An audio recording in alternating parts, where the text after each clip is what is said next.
Oi, pessoal. Hoje eu vou dar continuidade à leitura do livro Petroladrões, beleza? Bom, a gente tinha parado na página 496 do livro, no capítulo 50, chamado Turbilhão de Delações. Ex-líder do governo, Delcídio Amaral, era um acervo de informações. Hoje eu vou tentar ler, pessoal, até a página, deixa eu ver, 417 do livro, tá bom? No capítulo 52, chamado Gravações e Insultos, a reação à Lava Jato levou o ex-presidente a destemperos e a hipótese de vazamentos terem origem no governo. O livro tem 558 páginas. Eu não estou com tanta pressa assim de terminá-lo não, tá? A leitura é um pouco densa, tá? Eu não estou com tanta pressa assim, então eu vou tentar ler agora de 20 em 20 páginas, tá bom? Então vamos lá. Capítulo 50, Turbilhão de Delações. Ex-líder do governo, Delcídio Amaral, era um acervo de informações. A delação premiada do senador Delcídio Amaral, do PT do Mato Grosso do Sul, líder do governo Dilma Rousseff no Senado, elevou a temperatura política. Um líder petista, alguém que conviveu de perto com a crise provocada pelo Petrolão, estava disposto a implicar a presidente e seu antecessor em práticas ilícitas e ações de obstrução de justiça. Comprovadas as acusações, haveria razões de sobra para o impeachment de Dilma Rousseff e a prisão de Lula. A repórter Débora Bergamasco, da revista Isto É, revelou detalhes da delação em 3 de março de 2016. A confissão de Delcídio Amaral preencheu 400 páginas. O senador iluminou o caso do suborno Nestor Severo, ex-diretor internacional da Petrobras, preso pela Lava Jato, que receberia dinheiro para não delatar o esquema. Como vimos, o próprio político acabou na cadeia por envolvimento com o caso, após a revelação do conteúdo de uma gravação feita às escondidas por Bernardo Severo, filho de Nestor, no qual traçara o plano para livrar o ex-diretor da Lava Jato. Conforme afirmou os procuradores que o interrogaram, Lula estava por trás da tentativa de subornar Nestor Severo. Segundo Delcídio Amaral, o ex-presidente pedira expressamente para o senador judeu pecuarista José Carlos Bunlai, amigo de Lula, a silenciar o ex-diretor. Pretendia impedi-lo de envolver Bunlai em práticas criminosas. Para Delcídio Amaral, Bunlai gozava de total intimidade com Lula e exercia o papel de consigliere, uma espécie de conselheiro, alguém com autoridade e poder para representar o chefe sempre que necessário na máfia italiana. Com a anuência de Lula, portanto, Bunlai subornaria a família de Severo. Delcídio aceitou intermediar a operação. Conversou com Maurício Bunlai, filho do braço direito de Lula, a fim de acertar a transação. Maurício lhe repassou a primeira remessa de R$50 mil na churrascaria Rodeio Iguatemi, em São Paulo, em 22 de maio de 2015. O senador entregou pessoalmente ao advogado de Severo, Edson Ribeiro, preso depois pela Lava Jato. Outras parcelas de 50 mil até o total de 250 mil, sempre com dinheiro de Bunlai, foram encaminhadas à família Severo por Diogo Ferreira, assessor de Delcídio Amaral, que também acabou preso. A história do suborno a Marcos Valério de Souza, operador do Mensalão, implicou Lula. Segundo Delcídio, o então presidente da República articulou em 2006 com seu ministro da Fazenda, Antônio Palocci, do PT de São Paulo, o pagamento de R$220 milhões, uma promessa de Paulo Camoto, outro consigliere de Lula, para calar Marcos Valério. Conforme o senador, operador do Mensalão, o operador do Mensalão pode até não ter embolsado toda a quantia, mas o suficiente para não delatar o esquema. De fato, Marcos Valério silenciou. Mais uma tentativa de obstrução de justiça por parte de Lula integrou a delação premiada de Delcídio Amaral. O ex-presidente estava aflito com a CPI do CARF, cuja investigação abrangia a edição de medidas provisórias em benefício da indústria automobilística. Caçula de Lula, Luiz Cláudio Lula da Silva teria embolsado propina no esquema. O ex-presidente pediu várias vezes que o senador, então líder do governo Dilma Rousseff, agisse e evitasse a convocação do casal Mauro Marcondes e Cristina Maltonier, presos pela Operação Zelotes. Graças à atuação de Delcídio, Mauro Marcondes, amigo de Lula desde os anos 80, não depôs. Tratativas ilícitas teriam ainda retirado os nomes de Lula e de seu filho mais velho, Fábio Luiz Lula da Silva, Lulinha, do relatório final da CPI dos Correios em 2006. Um acordão com a oposição, segundo Delcídio Amaral, propiciou que Lula se safasse de possível impeachment. O senador não poupou Dilma Rousseff. Relatou que o empresário Adir Assad cuidou de uma grande operação de Caixa 2 para a campanha que a elegeu em 2010. O mesmo Adir Assad citado no Petrolão. Empresários receberiam a orientação do tesoureiro José de Filipe Júnior, do PT de São Paulo, para celebrar contratos com empresas de Adir Assad e repassar o dinheiro à campanha do PT. O esquema estava a ponto de ser debaçado pela CPI do Cachoeiro e por isso a base governista bloqueou-a. Mas o senador delator afirmou que Dilma Rousseff teve pleno conhecimento de todo o processo de aquisição da refinaria de Pasadena. A aquisição foi feita com conhecimento de todos, sem exceção. Como prova do envolvimento de Dilma Rousseff, Maracutaí e da Petrobras, Delcídio Amaral mencionou que qualificou de atuação decisiva da então ministra da Casa Civil em 2008 com o objetivo de nomear Nestor Severo na subsidiária BR Distribuidora. Dilma Rousseff telefonou 2 vezes a Delcídio, Na primeira, indagou se o diretor da Petrobras já fora convidado a ocupar o cargo. Na segunda, confirmou sua nomeação. Conforme a delação premiada do senador, Dilma Rousseff, como presidente da República, agiu ao lado do seu ministro de Justiça, José Eduardo Cardoso, do PT de São Paulo, para interferir na Lava Jato. Abre aspas. É indiscutível e inegável a movimentação sistemática do ministro da Justiça, José Eduardo Cardoso, e da própria presidente Dilma Rousseff no sentido de promover a soltura de réus presos na operação, fecha aspas. O senador citou um encontro na cidade do Porto, em Portugal, menos de 2 semanas após as prisões dos 2 maiores empreiteiros do país, Marcelo Baio Odebrecht, do Odebrecht, e Otávio Marcos de Azevedo, da Andrade Gutierrez. Dilma Rousseff e José Eduardo Cardoso reuniram-se no país europeu com o presidente do STF, Ricardo Lewandowski, para propor mudança de rumos da Lava Jato, da delação de Delcídio Amaral, abre aspas. A reunião foi um fracasso em função do posicionamento retilíneo do ministro Lewandowski ao afirmar que não se envolveria, fecha aspas. Em outra tentativa de interferência na Lava Jato, o senador descreveu a conversa que manteve com Dilma Rousseff nos jardins do Palácio da Alvorada, em Brasília. Na ocasião, a chefe do executivo solicitou que seu líder no Senado marcasse encontro com o desembargador Marcelo Navarro, a fim de confirmar o compromisso de que ele atuaria pela soltura de Marcelo Baio Odebrecht e Otávio Marcos de Azevedo no Superior Tribunal de Justiça. Delcídio Amaral cumpriu a missão. Reuniu-se com Marcelo Navarro em sala do primeiro andar do Palácio do Planalto, sede do governo federal. O ministro José Eduardo Cardoso supervisionou as tratativas. Em conversa breve, o desembargador ratificou o combinado. Nomeado no STJ, votou como acertado pela libertação dos 2 empreiteiros. Outros 4 ministros do STJ impediram as solturas. Há um ponto importante: o cala-boca exigido por parlamentares para evitar a convocação de empresários pela CPI da Petrobras em 2014. De acordo com Delcídio Amaral, os então senadores Jim Argelo, do PTB, do Distrito Federal, e Vital do Rego, do PMDB da Paraíba, ao lado dos deputados Marco Maia, do PT, no Rio Grande do Sul, e Fernando Francischini, do SD do Paraná, extorquiram Léo Pinheiro, Ricardo Pessoa e Júlio Camargo como condição para não chamá-los a depor. Nervosa, Dilma Rousseff convocou reunião de emergência no Palácio do Planalto. Na frente de ministros e assessores, andou de um lado ao outro da sala, esbravejou, esmurrou a mesa e disse que Delcídio Amaral mentiu. Abre aspas. Filho da puta, fecha aspas. Em comunicado, o Instituto Lula declarou que o ex-presidente jamais participou direto ou indiretamente de qualquer ilegalidade, seja dos fatos investigados pela Operação Lava Jato ou em qualquer outro. Soou como as repetidas notas divulgadas pelo PT, todas com a alegação de que os recursos obtidos pelo partido foram legais e declarados à Justiça Eleitoral.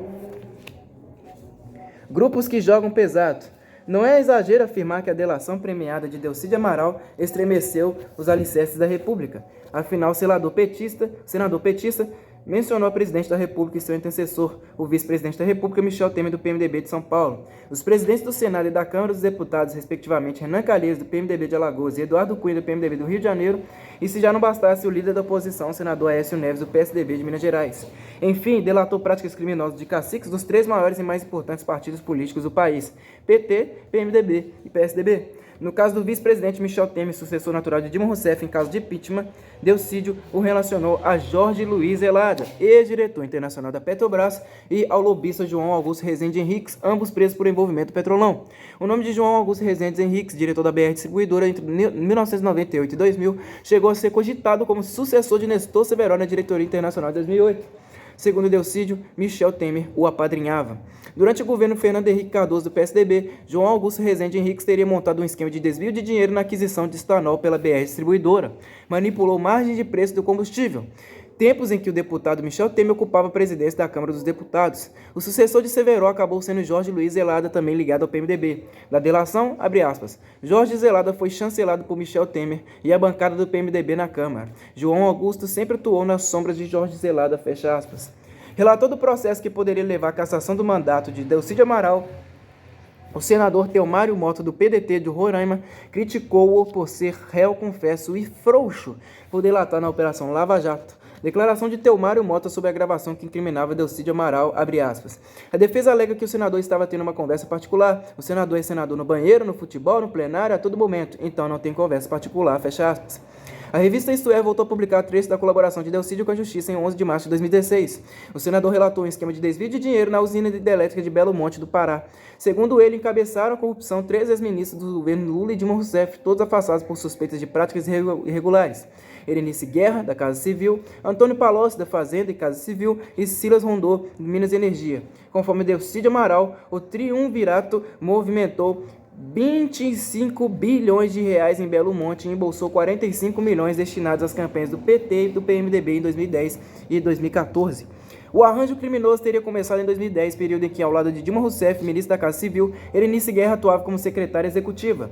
Mesmo antes de ir para a Casa Civil, Erenice Guerra já funcionava como braço direito de Dilma Rousseff no Ministério de Minas e Energia. Montaram esquema sofisticado conforme Delcídio Amaral. Grandes empreiteiras, formalmente prestadores de serviços, estavam por trás do consórcio de empresas que venceu disputa para construir Belo Monte. Na prática, essas construtoras maiores comandaram os trabalhos, livres da exigência de se submeter às regras dos processos de licitação. Delcídio Amaral confessou uma jogada relacionada à dívida de R$1 milhão de sua própria campanha eleitoral ao governo de Mato Grosso do Sul em 2014. Afirmou que o tesoureiro da reeleição de Dilma Rousseff, Edinho Silva, do PT de São Paulo, lhe propôs esquentar doações do laboratório farmacêutico EMS por meio de notas fiscais frias. Para tanto, o senador deveria usar o serviço da ex-sócia do publicitário Duda Mendonça, Zilmar Fernandes, investigada no escândalo do Mensalão, e a empresa FSB Comunicações. Delcídio Amaral perdeu as eleições. O esquema não rolou. Reeleita, Dilma Rousseff nomeou Edinho Silva como ministro da Comunicação Social. Em entrevista, Delcídio Amaral apontou, abre aspas, o Edinho não sairá vivo deste processo. Ele arrecadava recursos ameaçando na linha do ou está com a gente ou está contra, fecha aspas. O senador petista acusou um time de 5 senadores sob comando do presidente do Senado, Renan Calheiros, do PMDB de Alagoas. Compunham-no Romero Jucá, do PMDB de Roraima, Jader Barbalho, do PMDB do Pará, Edson Lobão, do PMDB do Maranhão, Eunice Oliveira, do PMDB de Ceará e Valdir Raup, do PMDB de Rondônia. Segundo Delcídio Amaral, o grupo jogou pesado para emplacar dirigentes da ANS, Agência Nacional de Saúde Suplementar, e da Anvisa, Agência Nacional de Vigilância Sanitária. Explicação de Delcídio Amaral, abre aspas. Com a decadência dos empreiteiros, as empresas de plano de saúde e laboratórios tornaram seus principais alvos de propina para os políticos e executivos do governo, fecha aspas. O time, comandado por Renan Calheiros, exerceria influência no Ministério de Minas e Energia, Eletrosul, Eletronorte, na Diretoria de Abastecimento Internacional da Petrobras e nas usinas hidrelétricas de Belo Monte do Pará e Giral de Rondônia. O delator citou o elo entre Renan Calheiros e Sérgio Machado, ex-presidente da Transpetro, subsidiário da Petrobras. Abre aspas. Seguidas vezes o vi semanalmente despachando com Renan na residência oficial da presidência do Senado, fecha aspas. Interessante a referência ao senador Aécio Neves, do PSDB do Minas Gerais. Abre aspas. Seguidas vezes o vi semanalmente despachando com Renan na residência oficial da presidência do Senado, fecha aspas.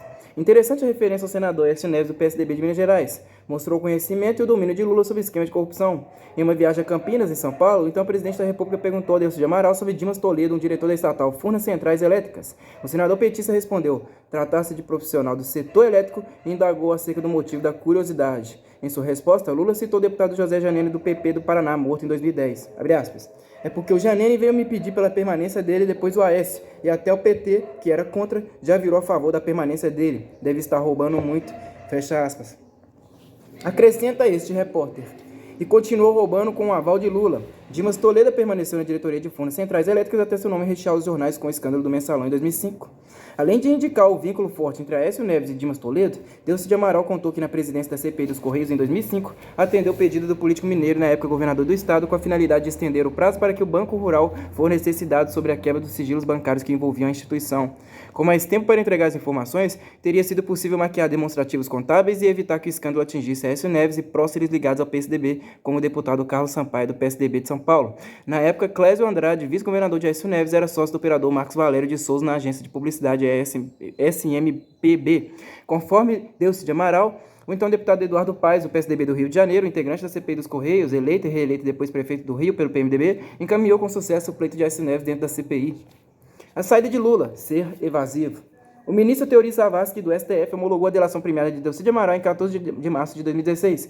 O senador implicou 74 pessoas, 37 políticos e representantes de 27 empresas, e um escândalo extra tomou conta dos jornais. Desta vez, José Eduardo Marzagão, assessor do senador, gravou reunião com o ministro da Educação, Aloysio Mercadante, do PT de São Paulo. Político próximo de Dilma Rousseff, Mercadante chamou Marzagão para conversar. Insistiu em ajudar Delcídio, na época preso pela Lava Jato. Em troca, o senador evitaria movimentos precipitados, não faria acordo com a justiça, ou seja, não assinaria uma delação premiada. Do Mercadante, abre aspas. Do ponto de vista pessoal e político, o que tiver que eu possa fazer, você me passa, tá? Fecha aspas. Marzagão gravou os diálogos em 1º de dezembro de 2015. Mercadante lamentou a desestruturação na família de Delcídio Amaral. Prometeu procurar o senador Renan Calheiros e o ministro Ricardo Lewandowski do STF para encontrar uma solução para o caso. acenou com o possível relaxamento da prisão. Nas palavras de Mercadante, abre aspas, eu acho que precisa esfriar um pouco o assunto dele. Vão vir outros. Vai vir Andrade Gutierrez, não sei quem, o Zelada, o caralho, vai vir merda pra caralho toda hora. Aí vai diminuindo, precisa esfriar o caso dele. Segundo, ele estando lá, não tem inquérito no Senado, não tem como caçar um senador preso, fecha aspas. Marzagão expôs supostas dificuldades financeiras da família de Delcy de Amaral. Casa e automóveis seriam vendidos para arrecadar dinheiro, até o salário do senador estaria comprometido com dívidas. De Mercadante, abre aspas.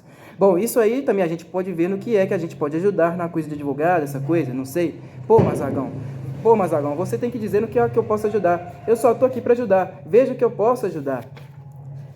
Fecha aspas. Com o escândalo nos jornais, Mercadante negou que agiu como emissário de Dilma Rousseff, refutou a intenção de subornar Delcy de Amaral, intercedeu apenas por amizade e solidariedade.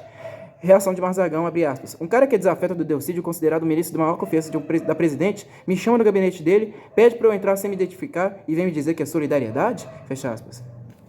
Delcy de Amaral sobre Mercadante em entrevista à Folha de São Paulo, abre aspas. Amigo? Ele é amigo da onça. Onde ele era meu amigo? Minha história toda no Senado é de briga com ele. Todo mundo sabe disso, fecha aspas. Em entrevista ao jornal O Globo, Delcy questionou o governo do PT por alardear que não iria interferir nas investigações, abre aspas.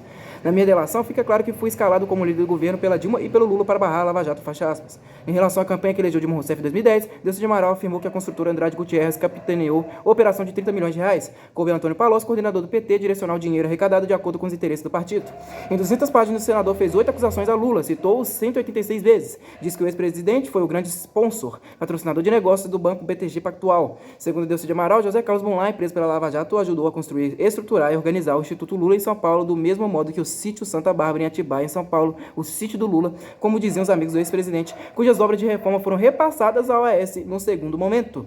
Em entrevista ao jornal Estado de São Paulo, Delcy de Amaral falou do sítio, abre aspas, todo mundo sabia, todo mundo dizia que era do Lula. Eu nunca fui lá, mas todo mundo dizia que era do Lula, sempre isso era conhecido, era uma coisa de uma clareza solar, fecha aspas. Da delação premiada, abre aspas novamente. O depoente pode dizer que o pedido de Lula para auxiliar Bonlai no contexto de segurar as delações de Severo certamente visaria ao silêncio deste último e ao custeio financeiro de sua respectiva família, fato que era de interesse de Lula, fecha aspas. Para Delcídio, Lula teve participação em todas as decisões relativas às diretorias das grandes empresas estatais, especialmente a Petrobras. E mais, Lula mantinha relações próximas com os tesoureiros do PT, o que sugeria que o líder petista conhecia operações ilegais de financiamento do partido. Abre aspas, com o advento da Operação Lava Jato, continuou a adotar o mesmo comportamento evasivo visto durante a crise do Mensalão, fecha aspas. O suborno de Marcos Valério. Segundo Delcy de Amaral, as ordens para repassar o dinheiro foram dadas por José de Filipe Júnior, PT de São Paulo, tesoureiro da campanha de Lula à reeleição em 2006. Da delação, abre aspas. Tal informação, pagamentos no exterior, surgiram de várias origens de dentro e de fora do PT, inclusive no meio empresarial, fecha aspas. O senador delator participou da reunião com Marcos Valério e o sócio dele, Rogério Tolentino, em fevereiro de 2006. O operador do Mensalão queixou-se da repercussão das investigações. Seus filhos viram-se forçados a sair da escola e sua mulher tentou o suicídio. Nas palavras de Delcy de Amaral, abre aspas, que Marcos Valério disse que precisava resolver aquilo e que queria que o PT ressarcisse o que devia a ele, que o valor do PT devia a ele chegaria a 220 milhões de reais, fecha aspas. Conforme Marcos Valério, a soma fazia jus às comissões pela intermediação dos repasses de Caixa 2 realizados por ele. O operador ameaçou contar o que sabia. Delcy de Amaral levou o problema até Lula. O presidente da República ouviu, quieto. Na sequência, o senador recebeu telefonemas dos ministros Mário Thomas Bastos, da Justiça, e Antônio Palocci, da Fazenda. Ambos o reprovaram por transmitir a exigência de Marcos Valério diretamente a Lula. Delcídio saiu de cena. 2 anos depois, soube que o operador do Mensalão pôs as mãos no cala-boca, abre aspas. Havia conversas muito fortes ao longo da campanha de 2008 de que os pagamentos estavam sendo feitos a Marcos Valério no exterior em suas contas ou de terceiros. Ouviu que foi em torno de 110 milhões de reais, que não sabe se os valores foram de 220 milhões, pois ouviu que foi em torno de 110, que possivelmente foram grandes empresas ligadas à Lava Jato que fizeram os pagamentos, fecha aspas. Lula sabia de tudo. Acaixadores desenvoltos. O caso da refinaria de Pasadena. Delcy de Amaral confessou que recebeu $1 milhão de propina, dinheiro usado, segundo ele, para pagar dívida de Caixa 2 de campanha de 2006, quando o petista perdeu pela primeira vez a eleição para governador do Mato Grosso do Sul. Obteve a soma após procurar 2 diretores da Petrobras, Renato Duque e Nessor Severo. Na ocasião, também buscou a ajuda de Ricardo Bezoini, do PT de São Paulo, presidente nacional do partido. Queria que o PT assumisse parte de um rombo de 6 milhões de reais. Severo avisou que Fernando Baiano procuraria. Da delação, abre aspas. Perdão, pessoal. O depoente soube posteriormente que a origem desse recurso seria advinda de propinas pagas a partir da compra da refinaria de Pasadena no valor global de 15 milhões de dólares. O depoente sabia que Severo arrecadava dinheiro a título de propina para o PMDB do Senado, fecha aspas. Em relação à corrupção em Furnas Centrais Elétricas, sob comando do diretor de engenharia, Dimas Toledo, Delcídio Amaral afirmou que o esquema no estatal funcionava de maneira bastante azeitada e de maneira bastante competente, que não há dúvida nenhuma que o esquema existia, que Dimas era muito competente, que era muito difícil perceber o esquema ilícito, mesmo para os demais diretores. Conforme o senador delatou, as operações de suborno em Furnas beneficiaram PT, PSDB e PP e seguiram até o primeiro mandato de Dilma Rousseff, quando a presidente mudou diretorias estatal. A coisa passou da conta, fecha aspas. Segundo Delcídio Amaral, então deputado José de Janene do PT do Paraná, lhe disse que a Aécio Neves do PSDB de Minas Gerais vinha a ser o beneficiário de uma fundação sediada em um paraíso fiscal da qual ele seria dono ou controlador de fato, que essa fundação seria sediada em Liechtenstein, que o declarante que não sabe precisar, mas ao que parece, a fundação estaria em nome da mãe ou do próprio Aécio Neves. O arco de influência do PMDB dava-se principalmente em âmbito do Ministério de Minas e Energia, abrangia as estatais Eletrosul, Eletronorte, Eletronuclear e dava as cartas em obras relacionadas às usinas hidrelétricas de Belo Monte do Pará, Giral em Rondônia e Santo Antônio do Roraima também, além da usina nuclear de Angra 3 no Rio de Janeiro. Na Petrobras, o time PMDBista influenciava as decisões da diretoria internacional e de abastecimento, da delação, abre aspas. Na Petrobras, abraçaram a manutenção de Paulo Roberto Costa na diretoria de abastecimento e iniciou Severo na diretoria internacional, como consequência do escândalo do mensalão. A ação desse grupo se fez presente em subsidiárias da Petrobras, como por exemplo a Transpetro. Lá reinou absoluto durante 10 anos, Sérgio Machado, indicado por Renan Calheiros, seguidas vezes o vice semanalmente despachando com Renan na residência oficial, fecha aspas. Para Delcídio Amaral, o deputado Eduardo Cunha do PMDB do Rio de Janeiro cumpria papel de menino de recados do Banco BTG Pactual, especialmente no que tange a emendas às medidas provisórias que tramitiam no Congresso. André Esteves, dono do BTG, deu 1,5 milhão de reais ao advogado Edson Ribeiro com o intuito de barrar a possível delação de Nestor Severo sobre comissões ilegais pagas por Carlos Santiago, sócio de Esteves. Eles se comprometeram em negócio entre uma rede de 120 postos de gasolina e a BR Distribuidora. Delcídio Amaral denunciou que o BTG Pactual comprou por 1,5 bilhão de dólares metade da Petroáfrica, uma sociedade entre a Petrobras e o BTG, mas o real valor dos 50% da Petroáfrica alcançaria 2,7 bilhões de dólares. O senador delator indicou o BTG como um grande mantenedor do Instituto Lula, abre aspas. Um dos instrumentos utilizados para repasse de valores seria o velho esquema de pagamentos de palestras, fecha aspas. Sobre a CPI da Petrobras em 2014, já está dito que o núcleo acusado por Delcídio Amaral de comandar os achaques, era composto pelos senadores Vital do Rego, do PMDB do Paraíba, e Jim Argelo, do PTB do Distrito Federal, e os deputados Fernando Francischini, do SD do Paraná, e Marcos Maia, do PT do Rio Grande do Sul, este último relator dos trabalhos. O grupo fazia reuniões semanais para avaliar, requerimentos sensíveis. Jim Argelo, vice-presidente da CPI, coordenava. Delcídio Amaral ouviu queixas dos empresários Ricardo Pessoa e Júlio Camargo acerca da cobrança de pedágio, dinheiro vivo repassado por fora para, segundo os parlamentares, pagamento de despesas de campanha. Como já expresso nessas páginas, o grosso das somas abocanhadas em campanhas eleitorais é embolsada por políticos e serve para enriquecê-los. Delcídio Amaral pediu aos investigadores atenção especial para o período em que Gleice Hoff, do PT do Paraná, foi diretora financeira da usina hidrelétrica de Itaipu, do Paraná, e afirmou que o senador Humberto Costa, do PT de Pernambuco, abre aspas, agiu com desenvoltura, fecha aspas, nas obras portuárias de Suape, em Pernambuco. Sugeriu que ambos participaram de esquemas com o objetivo de desviar recursos públicos. O ministro Teori Zavascki, do STF, estabeleceu que o senador devolvesse 1,5 milhão de reais aos cofres públicos pelas infrações penais cometidas. A multa poderia ser paga em 10 anos. O senador também ficaria 2 anos e meio em prisão domiciliar e prestaria serviços comunitários por 6 meses. Delcídio Amaral pediu desfiliação do PT. Chuva de milhões. O Procurador-Geral da República, Rodrigo Janot, voltou a denunciar ao STF o presidente da Câmara dos Deputados, Eduardo Cunha, do PMDB do Rio de Janeiro. Dessa vez, em 3 de março de 2016, acusou de corrupção passiva, lavagem de dinheiro e evasão de divisas pelo recebimento de 1,3 milhão de francos suíços. Cunha foi acusado de cobrar propina pela intermediação de um negócio da Petrobras de 34,5 milhões de dólares em Benim, na África. O Ministério Público Federal requereu que o parlamentar fosse obrigado a ressarcir 10,5 milhões de reais por danos materiais e morais. Rodrigo Janot também solicitou que o juiz federal Sérgio Moro abrisse investigação sobre o envolvimento de João Augusto Rezende Henriques e Jorge Luiz Zelada, ex-diretor internacional da Petrobras, no esquema de Eduardo Cunha. Para a Procuradoria-Geral da República, os gastos de Eduardo Cunha eram incompatíveis com seus rendimentos. Em menos de 6 meses, entre 2014 e 2015, cartões de crédito vinculados a contas na Suíça indicaram despesas de 156 mil dólares do deputado, da mulher Cláudia Cruz e uma filha. Em 9 dias em Miami, nos Estados Unidos, houve dispêndios de 42 mil dólares em restaurantes, hotéis de luxo e hotéis e lojas de luxo. Compras de sapatos, 3.500 dólares. Em roupas masculinas e femininas, respectivamente 2.327 e 1.595 dólares. Em Dubai, no Emirados Árabes, Cunha e a mulher torraram $5.927 em um hotel em Paris. Na França, o político deixou mais $15.880 em diárias de hotel, além de outros $8.000 uma loja de roupas masculinas. O rastreamento de cartões de crédito indicou que Cláudia Cruz gastou $25.300 em loja de grifes de luxo em Paris, Roma e Lisboa. De acordo com a Procuradoria-Geral da República, Carioca Engenharia, por solicitação de Eduardo Cunha, injetou R$300 mil na campanha de Henrique Eduardo Alves, do PMDB do Rio Grande do Norte, ao governo do Rio Grande do Norte em 2014. Derrotado, o político tornou-se ministro do Turismo de Dilma Rousseff. Foi o único a prontamente desembarcar do governo quando o PMDB ensaiou passar oficialmente para a oposição à administração petista. Com a decisão do Senado, que afastou Dilma Rousseff, Henrique Eduardo Alves voltaria a ocupar o mesmo Ministério do Turismo, dessa vez nomeado pelo presidente em exercício, Michel Temer, do PMDB. O ministro Teori Zavascki autorizou em 7 de março de 2016 a abertura de novo inquérito contra Eduardo Cunha com base na delação premiada dos donos da Carioca Engenharia. O político teria recebido R$52 milhões em 36 parcelas, a fim de facilitar repasses oficiais a obras do Porto Maravilha, no Rio de Janeiro. Entre 2011 e 2014, embolsaria $3,9 milhões oriundos de contas executivos da Carioca Engenharia na Suíça, dinheiro depositado em 5 contas atribuídas a Cunha no exterior. O lobista Mário Góes e o ex-tesoureiro do PT, João Vacari Neto, preso pela Lava Jato, teriam participado de malfeitos confessados pelos proprietários da Carioca Engenharia. Em 11 de março, Rodrigo Janot pediu ao STF a abertura de um 7º inquérito contra o presidente do Senado, Renan Calheiros, do PMDB de Alagoas. Mais uma investigação sobre o envolvimento político em esquemas de corrupção na Petrobras. Desta vez, com base na delação premiada de Carlos Alexandre de Souza Rocha, o Ceará. Ele afirmou ter levado dinheiro ao senador por determinação de Alberto Youssef. Ceará relatou um determinado repasse de R$2 milhões que serviria a Renan Calheiros trabalhar contra a instalação de CPI para investigar desvios na Petrobras. Capítulo 51. Acima de qualquer suspeita, a luta contra a impunidade atinge pessoas habituadas a privilégios e blindagens. Por determinação do juiz Sérgio Moro da 13ª Vara Federal de Curitiba, Luiz Inácio Lula da Silva sofreu condução coercitiva e foi obrigado a depor a Polícia Federal em São Paulo em 4 de março de 2016.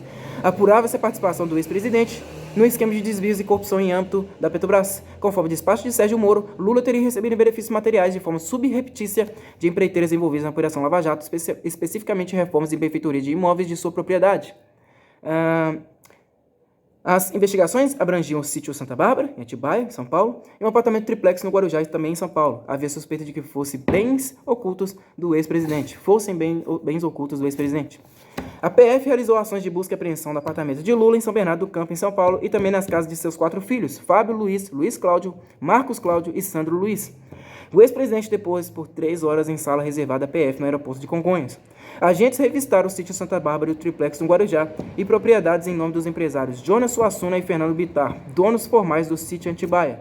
Ao todo, 44 ordens judiciais do Procurador da República Carlos Fernando dos Santos Lima. Ninguém está imune à investigação. Em nota, o Ministério Público Federal afirmou que a evidência de que o ex-presidente Lula recebeu valores oriundos do esquema da Petrobras por meio da destinação e reforma de apartamento triplex e de um sítio em Atibaia, da entrega de imóveis de luxo nos 2 imóveis e da armazenagem de bens por transportadora. Também são apurados pagamentos ao ex-presidente feitos por empresas-alvo da Lava Jato a título de supostas doações e palestras. Em outras palavras, Lula tornara-se suspeito de ser o chefe do Petrolão. No caso do triplex e do sítio, procuradores e policiais federais investigavam a participação do Odebrecht e da OAS, ambas beneficiadas nos desvios da Petrobras. E o envolvimento do pecuarista José Carlos Bunlai e do advogado Roberto Teixeira, amigos do ex-presidente. Da nota do MPF, abre aspas. Para além da suspeita sobre a ocultação de propriedade em nome de terceiros, há fortes indícios consistentes na palavra de diversas testemunhas e notas fiscais de compra de produtos de que reformas imóveis no valor de pelo menos R$770 mil foram pagos sem razão econômica lícita por Bunlai e pelas empreiteiras Odebrecht e OAS, todos favorecidos no esquema da Petrobras, fecha aspas. Aspecto grave da investigação, o rastreamento de recursos do Instituto Lula e da Lius Palestras e Eventos, do ex-presidente. Indicou que filhos de Lula foram contemplados com R$1,7 milhão entre 2011 e 2014. A G4 Entretenimento e Tecnologia Digital dos sócios Fábio Luiz Lula da Silva, Lulinha, e dos irmãos Fernando Bittar, dono formal do sítio Santa Bárbara, e Calil Bittar, recebeu R$1,3 milhão. A FlexBR Tecnologia, com sede no mesmo endereço da G4, cujos sócios eram Marcos Cláudio Lula da Silva, Sandro Luiz Lula da Silva e Marlene Araújo Lula da Silva, nora do ex-presidente, engordou em R$ 186 mil. E Luiz Cláudio Lula da Silva, o caçula, pôs as mãos em outros 227 mil transferidos da Lius Palestras e Eventos. A maior parte das receitas que compunham os caixas do Instituto Lula e da Lius Palestras e Eventos veio de doações e pagamentos da Odebrecht, OAS, Camargo Correia, Andrade Gutierrez, UTC e Queiroz Galvão, todas investigadas pela Lava Jato por suspeitas de envolvimento no Petrolão. Por ordem de Sérgio Moro, a Justiça quebrou os sigilos bancário e fiscal de Lula e de sua família, bem como os do Instituto Lula e da Lius Palestras e Eventos. Conforme as investigações, havia suspeitas de que Lula fez simulação de contratos de palestra para receber dinheiro da OAS. Se confirmados os indícios, a Lius teria atuado como empresa de fachada. A OAS pagou R$ 1,3 milhão entre janeiro de 2011 e janeiro de 2016 para guardar 10 containers com objetos que Lula teria ganhado como presidente da República. Paulo Camoto, presidente do Instituto Lula, fez a intermediação do contrato com a transportadora Graneiro. Em 2016, retiraram os guarda-volumes e levaram-nos de caminhão a um depósito do Sindicato dos Metalúrgicos do ABC em São Paulo, em São Bernardo do Campo, aliás. Para os investigadores, havia indícios de irregularidade. Afinal, constava no contrato entre o OAS e Graneiro apenas abre aspas, a armazenagem de materiais de escritório e mobiliário corporativo de propriedade da construtora OAS, fecha aspas. Omitira que os bens pertenceriam a Lula. Segundo a Lava Jato, Paulo Camoto agiu para ocultar a origem e natureza da vantagem devida. O contrato de guarda-volumes evidenciava a adoção de práticas de lavagem de dinheiro e dissimulação de propriedade de bens e recursos. A Polícia Federal encontrou em uma sala-cofre de agência do Banco do Brasil, no centro de São Paulo, 23 caixas lacradas desde 2011. Continham objetos atribuídos a Lula. Havia 123 peças, inclusive joias e obras de arte, supostamente presenteadas por chefes de Estado. Chamou a atenção a ausência de custos de armazenagem, o que sugeria vantagem e privilégio ao ex-presidente. A PF encontrou em uma sala-cofre de agência do Banco do Brasil, no centro de São Paulo, acabei de ler. Durante a operação de 4 de março, sofreram condução coercitiva e foram obrigados a depor ainda Paulo Camoto, o presidente do Instituto Lula, José de Filipe Júnior, do PT de São Paulo, tesoureiro da campanha de Dilma Rousseff em 2010, Rogério Aurélio Pimentel, ex-assessor especial de Lula no Palácio do Planalto, Paulo Gordilho, ex-diretor da OAS, Elcio Pereira Vieiro Maradona, caseiro do sítio Santa Bárbara, Alessandro Tomazilla, funcionário do Odebrecht, Alexandre Antônio da Silva, Paulo Marcelino Melo Coelho e Luiz Antônio Pazini, suspeitos na apuração relacionada ao transporte de objetos levados por Lula de Brasília, e João Henrique Warren, taxista que teria agido em esquema sob o comando de José de Filipe Júnior.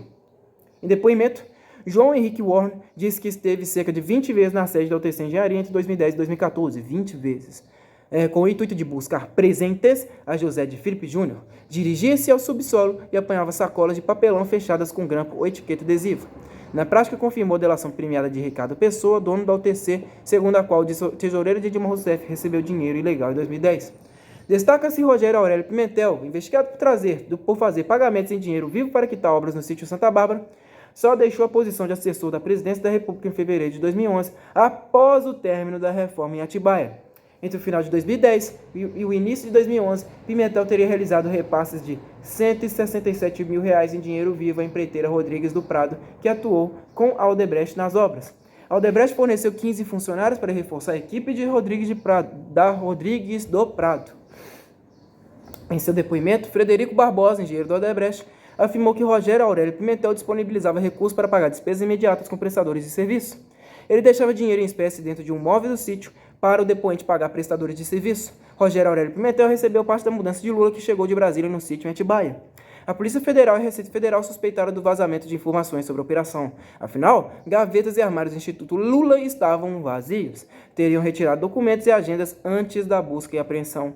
A seu estilo, Lula respondeu 103 vezes não sei em seu depoimento à Polícia Federal. Usou outras 8 vezes a variante não tenho noção, em franco desrespeito à grande maioria do povo. Vou ler de novo que eu estou soluçando. Em franco desrespeito à grande maioria do povo brasileiro, afirmou que o apartamento de 215 metros quadrados, Guarujá, era pequeno, constituía um triplex Minha Casa Minha Vida, alusão ao Programa Federal de Habitação Popular. Já a suspeita de que a OAS lhe concedeu benefícios ilegais não passava de, abre aspas, sacanagem homérica, fecha aspas.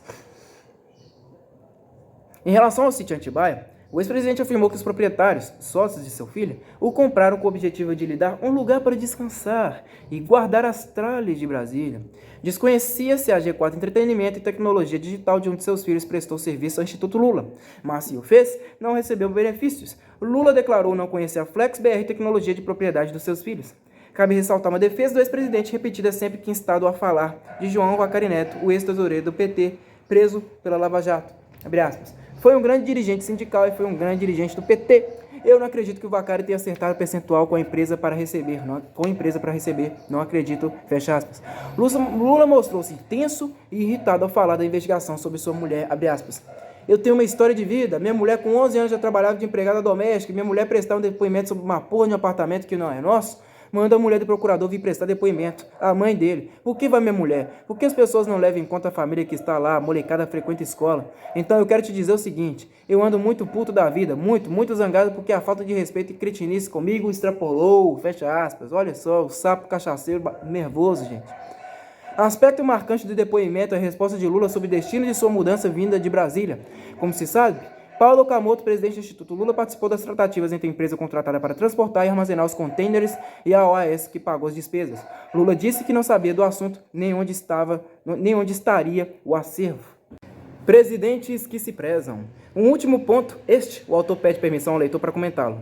Questionaram Lula sobre supostos 2,4 milhões de reais em Caixa 2 recebidos por sua campanha de reeleição em 2006. Dinheiro da UTC Engenharia, conforme confissão de seu dono, Ricardo Pessoa, reação do ex-presidente. Deixa eu lhe falar uma coisa, um presidente da República que se preze não discute dinheiro de campanha. Se ele quiser ser presidente de fato e de direito, ele não discute dinheiro de campanha. Errado. Justamente aí começam os problemas, como ensinou o jurista Hélio Bicudo. Os destinos do governo atrelam seus interesses dos doadores. A situação fica ainda mais grave se houver recebimento de dinheiro criminoso por meio de Caixa 2, como indicava o caso. Significou que, antes de seu início, a corrupção já contaminava o seio do governo. Após depor por 3 horas, Lula dirigiu-se à sede do PT em São Paulo. Na prática, lançou sua candidatura a presidente da República em 2018. Tentaram matar a jararaca, mas não acertaram na cabeça, acertaram o rabo. A jararaca está viva, como sempre esteve. Naquela noite, o petista ainda participou de manifestação na quadra dos sindicatos bancários no centro de São Paulo e não deixou por menos. Pode pegar o Procurador-Geral da República, pode pegar o doutor Moro, pode pegar o delegado da Polícia Federal e juntar todos eles. Se eles forem R$1 mais honesto do que eu, desisto da vida pública. Se já não bastasse os problemas, o Jornal Estado de São Paulo obteve documentos mostrando que o apartamento de cobertura ao lado de onde Lula morava, em São Bernardo do Campo, pertencia a Glaucus da Costa Marques, um primo de José Carlos Bunlai. Comprado por R$500 mil em 2011, o imóvel vinha sendo usado por Lula desde 2003. Em seu primeiro mandato de presidente, de 2003 a 2006, o PT teria pago o aluguel. No segundo, de 2007 a 2010, o governo federal assumiu os custos. O primeiro de Bunlai adquiriu após Lula deixar Brasília, por sugestão do advogado Roberto Teixeira. Alugou-o ao presidente, supostamente. Havia uma passagem interna que fazia comunicação entre os dois apartamentos. Morador de Campo Grande, Mato Grosso do Sul, Glaucus de Costa Marques emprestou em 2010 o endereço comercial da Billmaker 600 em São Paulo para Fábio Luiz Lula da Silva e Luiz Cláudio Lula da Silva registraram a empresa LLCS. Na época, os 3 sócios de Billmaker 600, incluindo Glaucus da Costa Marques, já tinham sociedade empresarial com Luiz Cláudio Lula da Silva. Glaucus da Costa Marques cedeu o endereço atendendo a pedido do primo Bunlai.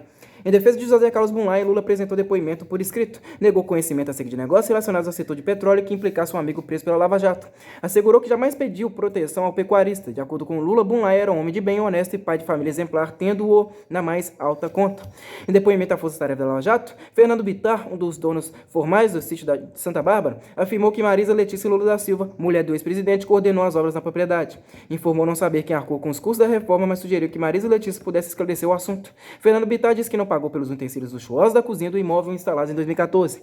Ao mesmo tempo que as declarações de Fernando Bittar eram noticiadas, o ex-presidente tratava de soltar mais uma bravata. A partir de agora, se me prenderem, eu viro herói. Se me matarem, viro Marte. E se me deixarem solto, viro presidente de novo. Em 9 de março, Lula reuniu-se com 25 senadores aliados. Falou assim: se eu quisesse, poderia incendiar o país, mas esse não é meu papel. Sou um homem da paz. Enquanto Lula fazia política em Brasília, o Ministério Público de São Paulo o denunciava criminalmente no caso do triplex do Guarujá. Os promotores Cássio Concerino, José Carlos Blatt e Fernando Henrique Moraes de Araújo relacionaram os crimes de lavagem de dinheiro, falsidade ideológica e ocultação de patrimônio. O apartamento estava registrado em nome da OAS. Conforme as investigações, a OAS bancou em 2014 uma reforma sofisticada no imóvel no valor de R$777 mil. Entre os 16 denunciados, Marisa Letícia, Fábio Luiz Lula da Silva, Léo Pinheiro, dono da OAS, e o tesoureiro do PT, João Vacari Neto, que também atuou como dirigente da Pancop, Cooperativa Habitacional dos Bancários de São Paulo. Dia seguinte, 10 de março. A notícia de que o Ministério Público de São Paulo pediu a prisão preventiva de Lula sacudiu o Brasil, dos promotores, abre aspas. Necessária prisão cautelar para a conveniência da instrução, pois igualmente demonstrado que o denunciado, Lula, se vale de sua condição de ex-presidente da República para se colocar acima ou à margem da lei. Assim é que deseja ser convidado para ser ouvido, deseja escolher quem poderá investigá-lo, decide se seus familiares poderão ou não sofrer as investigações. Fecha aspas. Para os promotores, Lula praticou cegueira deliberada ao negar conhecimento sobre a origem ilícita dos recursos em seu benefício, usados na reforma do triplex. O pedido de prisão preventiva acrescentou, abre aspas. Além disso, o denunciado, Lula se vale de sua força político-partidária para movimentar grupos de pessoas que promovem tumultos e confusões generalizadas com agressões de outras pessoas, com evidente cunho de tentar blindá-lo do alvo de investigações e de eventuais processos criminais, trazendo verdadeiro caos para o tão sofrido povo brasileiro. Fecha aspas. A denúncia de 102 páginas sublinhou que, ao contrário de cooperados da Fareda Bancop, todos obrigados em prazo de 30 dias a decidir se aceitavam ou não a transferência das obras do edifício Solares à OAS, em 2005, os Lula da Silva pagaram R$47 mil à cooperativa do Sindicato dos Bancários por uma conta no condomínio. A família presidencial teve 6 anos para pensar se iria desistir ou se iria permanecer na OAS. Ao que parece, só desistiu por conta do início da investigação do Ministério Público.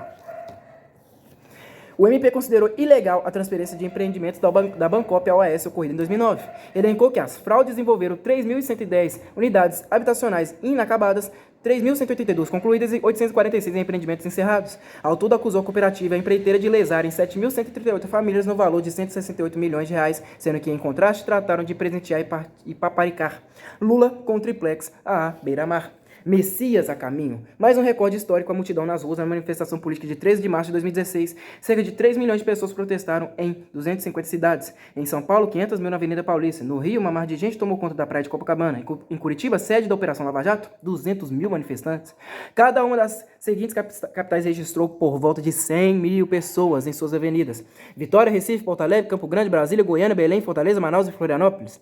Milhões de verde e amarelo protestaram contra o presidente Dilma Rousseff. Atacaram o ex-presidente Lula e o PT. Saudaram as investigações de Lava Jato e o juiz federal Sérgio Moro aclamado como herói nacional. Não houve conflitos, um sinal de maturidade da democracia brasileira. Em 14 de março, a juiz Maria Priscila Hernandes, da 4ª Vara Criminal de São Paulo, transferiu a Sérgio Moro a decisão sobre o pedido de prisão preventiva de Lula formulado pelo Ministério Público de São Paulo. Em 16 de março, Dilma Rousseff o nomeou ministro da Casa Civil. Lula obteria foro privilegiado e ficaria livre da jurisdição do Moro. A intenção de evitar a prisão e afastar o ex-presidente de Curitiba ficou clara em 2 ações de Dilma Rousseff. Em consequência das investigações, os telefones usados por Lula estavam grampeados. A presidente lhe fez uma ligação 2 horas após anunciá-lo como ministro. Seguinte, eu tô mandando o Messias junto com o papel pra gente ter ele. E só usa em caso de necessidade, que é o termo de posse, tá? Dispor do termo de posse como ministro, em caso de necessidade, significava ter em mãos um documento para impedir a consumação de eventual ordem de prisão. Com isso, Lula evitaria ser levado à cadeia por determinação de Sérgio Moro. O foro especial o blindava. Messias era o Jorge Rodrigo Araújo Messias, subchefe de assuntos jurídicos do Ministério da Casa Civil, homem de confiança destacado para o serviço. O outro ato suspeito de Dilma Rousseff, naquele mesmo 16 de março, uma edição extraordinária do Diário Oficial da União contendo a nomeação de Lula. A medida fazia parte da estratégia para impedir a prisão preventiva. A partir da publicação, Lula responderia apenas ao Supremo Tribunal Federal. Pareceu fora de dúvida a interferência de Dilma Rousseff e a tentativa de obstruir a justiça. Além de tudo, leitor, em que país sério um governante igualmente sério nomearia como ministro um investigado por corrupção? O ministro Gilmar Mendes do STF suspendeu a posse de Lula em 18 de março. Entendeu que Dilma Rousseff agiu para blindá-lo ao conceder-lhe posição no primeiro escalão e foro especial. Lula não assumiu o cargo. Intocáveis condenados. Em 8 de março de 2016, o juiz Sérgio Moro condenou Marcelo Bahia Odebrecht a 19 anos e 4 meses de prisão por corrupção, lavagem de dinheiro e associação criminosa como mandante dos crimes perpetrados pelo Odebrecht. Márcio Faria e Rogério Araújo, ex-diretores da empresa, receberam as mesmas penas. Moro também sentenciou outros 2 executivos da Odebrecht, Alexandrina Alencar, 15 anos, 7 meses e 10 dias de prisão, e César Ramos Rocha, 9 anos, 10 meses e 20 dias de prisão. Diretor de serviço da Petrobras, Renato Duque, recebeu a maior condenação no caso, 20 anos, 3 meses e 10 dias de prisão. Conforme Moro, o pagamento de propina fazia parte da política corporativa da Odebrecht. Marcelo Bahia Odebrecht, cabeça dos crimes, conhecia em detalhes licitações irregulares disputadas por empresas do grupo. O juiz apontou como provas a existência de transações financeiras complexas no exterior e a troca de e-mails entre executivos da empreiteira. Da sentença, abre aspas, não é nada normal, aliás, que Marcelo Bahia Odebrecht não tenha negociado diretamente o pagamento de propinas com os executivos da Petrobras, já que ele, com essa conduta, apenas se exporia mais, tendo subordinados a ele que podiam desempenhar as atividades ilícitas, fecha aspas. O magistrado considerou fraudulentas licitações de 12,6 bilhões de reais que implicaram pagamento de propina em obras vinculadas as refinarias Abreu e Lima, Pernambuco, Presidente Getúlio Vargas, do Paraná, e Complexo Petroquímico do Rio de Janeiro, além de contrato criminoso para o fornecimento de nafta da Petrobras à Petroquímica Braskem, controlado pelo Odebrecht. Perdão aí, pessoal, hoje eu estou soluçando muito. Em sua decisão, o Moro fixou em 240,7 milhões de reais a multa infringida a 5 executivos da Odebrecht e a Renato Duque como o valor mínimo necessário para a indenização dos danos decorrentes dos crimes a serem pagos à Petrobras, o que corresponde ao montante pago em propina à Diretoria de Abastecimento e à Diretoria de Serviços e Engenharia. A sentença citou o depósito da Odebrecht de 4,2 milhões de dólares em conta bancária em Hong Kong, com correspondente valor em reais disponibilizado no Brasil a Paulo Roberto Costa, diretor de abastecimento pelo doleiro Alberto Youssef. Como se sabe, Paulinho fez acordo de delação e se livrou de cumprir longa pena de prisão. Youssef também. A Smith Nash, Golek, Jackson e Havinsur Offshores ligado ao Odebrecht teriam realizado pagamentos de 168 milhões de dólares entre 2006 e 2014. Ao todo, 15 milhões de dólares transferidos para contas de ex-diretores da Petrobras. De acordo com o Tribunal Federal Suíço, contas secretas de offshores controladas pelo Odebrecht movimentaram naquele país europeu 42 milhões de dólares entre 2008 e 2012 e ao menos outros 96 milhões de dólares de 2012 e 2014. As investigações apontaram que diretores da Petrobras receberam 8 milhões de dólares na Suíça entre 2007 e 2010 e 5,5 milhões de dólares em 2011. Moro manteve as prisões cautelares de Marcelo Odebrecht, Márcio Faria e Rogério Araújo devido à gravidade em concreto dos crimes em questão e que os condenados estavam envolvidos na prática habitual, sistemática e profissional de crimes contra a Petrobras e lavagem de dinheiro. Memória: 5 grandes empreiteiros já condenados pela Lava Jato, a saber, Léo Pinheiro, da OAS, 16 anos e 4 meses de prisão, Sérgio Cunha Mendes, da Mendes Júnior, 19 anos e 4 meses, Gerson de Mello Almada, da Engevix, 19 anos, Dário de Queiroz Galvão, da Galvão Engenharia, 12 anos e 2 meses, e Dalton Vancini, da Camargo Corrêa, 15 anos e 10 meses. Ex-presidente da Camargo Corrêa, Dalton Vancini, fechou a acordo de delação premiada da mesma forma que Ricardo Pessoa, da UTC Engenharia, e Otávio Marques de Azevedo, da Andrade Gutierrez. As investigações da Lava Jato ganharam novo alento com a delação premiada de Maria Lúcia Guimarães Tavares, secretária da construtora Norberto Odebrecht. Pela primeira vez, alguém dos quadros da empreiteira decidiu contar o que sabia e colaborar com a justiça. A funcionária realizava a contabilidade da propina. Uma das planilhas que passaram por ela trazia o título Lançamento versus Saldo, Paulistinha. Registrava 41 pagamentos à feira, o marqueteiro João Santana e sua mulher Mônica Moura entre 2014 e 2015. Total, 21,5 milhões de reais. Em outra planilha, um registro sobre eventual repasse à feira em 2014, ano da campanha da reeleição de Dilma Rousseff, no valor de 4 milhões de reais. Em meio às revelações, a Odebrecht oficiou o desaparecimento de contas de e-mails vinculados a Marcelo Bahia Odebrecht e aos executivos Fernando Migliacho e Gilberto Mascarenhas Alves da Silva Filho, investigados como operadores de pagamentos irregulares a serviços da empreiteira. Haviam sumido e não poderiam mais ser recuperadas por motivos técnicos. Em 12 de março de 2016, o Ministério Público Federal em Curitiba juizou a ação de improbidade administrativa contra 5 executivos da Odebrecht e outros 4 ex-funcionários de alto escalão da Petrobras. Pediu ressarcimento de 7,2 bilhões de reais. No total, 5,2 bilhões por danos morais, 1,5 bilhão em multas e 500 milhões de reais referentes a valores pagos em propina em troca de contratos que beneficiaram a empreiteira. Retrato da incúria dos governos Lula e Dilma Rousseff. Um orçamento de 160 milhões de reais aprovado em 2008 expandiria e modernizaria a fábrica de lubrificantes da Petrobras em Duque de Caxias, no Rio de Janeiro. No papel, concluiria em 2012 as obras de construção de armazém vertical de estoques, unidade de graxas e aumento de 70% da capacidade de produção de lubrificantes. Em 2016, parte dos equipamentos ainda permanecia encaixotada. Apesar de os custos do empreendimento terem alcançado a casa dos 410 milhões de reais, ainda havia dúvidas sobre a viabilidade de se prosseguir ou não com a construção da unidade de graxas. O então diretor de operações da BR Distribuidora, José Zonis, negociaram os contratos com a sueca Skanska, transferidos depois à sueca ABB. Zonis era investigado pela Lava Jato como um agente a serviço do senador Fernando Collor, do PTB de Alagoas, da subsidiária da Petrobras. De qualquer modo, não se admitia o início das operações na fábrica de lubrificantes antes de 2018 ou 2019. Bom, é isso daí, pessoal. Tá? Não é a penúltima leitura, tá? Foi a antepenúltima. Peço perdão a vocês aí. Hoje já estou um pouco com pressa, eu tenho que fazer outras coisas também. Eu vou poder ler só até essa parte aqui, até a parte, o capítulo 52 do livro, tá? Na próxima leitura eu vou iniciar aí na página 517 e vou ler até a página, deixa eu ver aqui, 517, acho que dá para eu ler, até a página 539 do livro. Aí vai ser a penúltima leitura. Na última já vou da 539 até a 558 e daí eu fecho. Aí acabou o livro. É isso daí, meu muito obrigado a todos vocês que me acompanharam até aqui. Se inscreva no canal quem não é inscrito, compartilhe esse vídeo, comente o que vocês acharam, dê-me sugestões de livros, né? Falem isso daí, que para mim é muito importante o comentário de vocês, o feedback de vocês para esse canal aqui, que tá crescendo aos pouquinhos, mas tá crescendo, e eu sou muito grato a todos vocês. É isso daí, pessoal, meu muito obrigado, até a próxima, falou!